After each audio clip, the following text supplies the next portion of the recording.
Make him strip, you know, take off his shirt, pants, take a look at his private parts.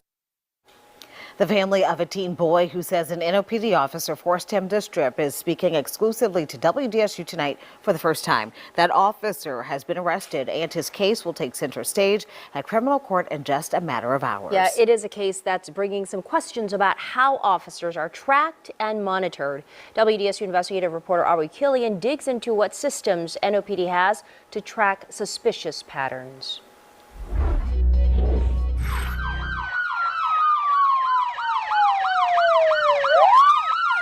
He was traumatized. This man, who did not want his face shown, says his brother is the alleged victim of NOPD officer Tyler Seroy.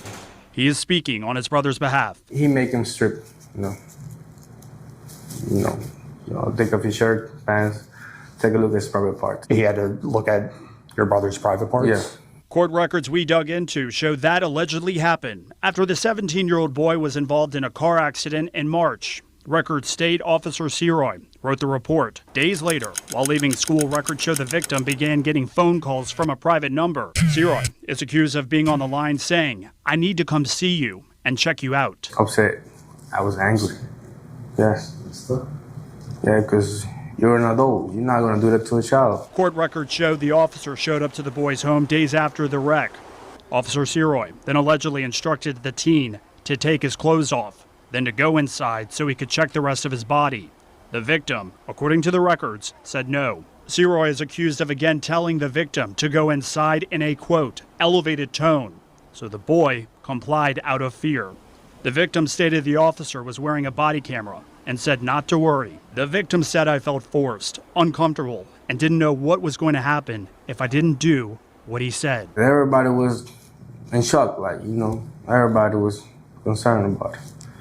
The whole family. Court records state days after the encounter, the victim and his family noticed the officer parked nearby. NOPD found through location data that Officer Seroy was in fact at and inside the victim's home at the date of the incident, and there were no requests for him to be there. Days later, the officer was arrested on simple battery, accusing him of pulling the waistband of the victim's shorts to peer inside.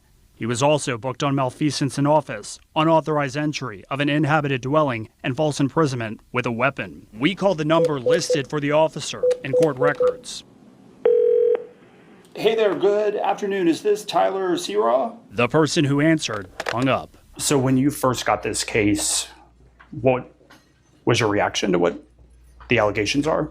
It's not surprising. Glenn McGovern is the attorney for the alleged victim. He tells him to take off his shirt, and then he looks at through his boxers at his genitals. If they can track him some kind of way, they need to be doing that. And it turns out, according to federal court records, Superintendent Ann Kirkpatrick was asked about NOPD tracking suspicious patterns by police officers in January, months before this incident. WDSU Investigates uncovered this deposition. It centers around former NOPD officer Rodney Vickner. You didn't know that it was against the law to have sex with or sexual relations with a child? No, I knew that. In 2022, he pleaded guilty to violating a girl's civil rights, admitting that he locked her in his truck and touched her under her clothing. Court records state that Kirkpatrick also agreed that NOPD should be looking for suspicious patterns in its officer GPS data and directing its supervisors to look for patterns of suspicious officer behavior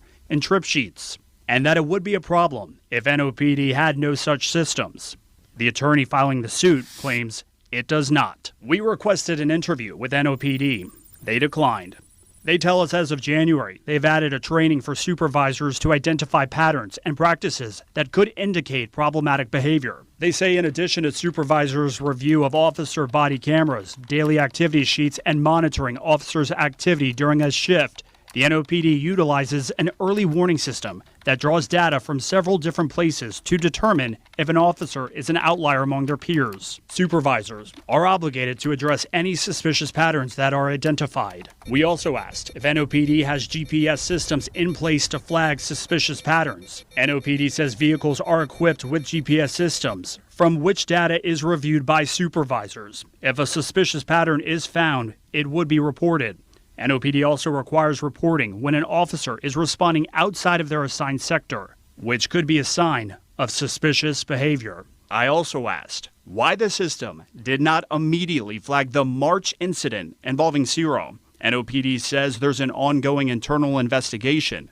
They are unable to provide further information. I hope NOPD wakes up to the fact that it needs to have close scrutiny over its officers to make sure that they don't take advantage of children in our community. Attorney William Most is representing Vickner's victim. Officers drive around in cars with GPS locators, and a suspicious pattern like Vickner's, where he returned to the scene, to the home of a rape victim over and over and over and over again, that's extremely suspicious. Chief Kirkpatrick agreed we need a system to monitor that. And the family of Officer Ciro's alleged victim wants to know what is being done to bring change. To fix the system, you're supposed to feel safe around police.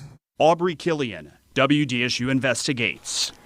And we also asked NOPD if Officer Siroy is being paid. They say that he remains reassigned pending the outcome of an internal investigation. They add that he has been placed under close supervision and his policing powers have been suspended. And also, we did reach out to the attorney for Siroy's multiple times, but we have not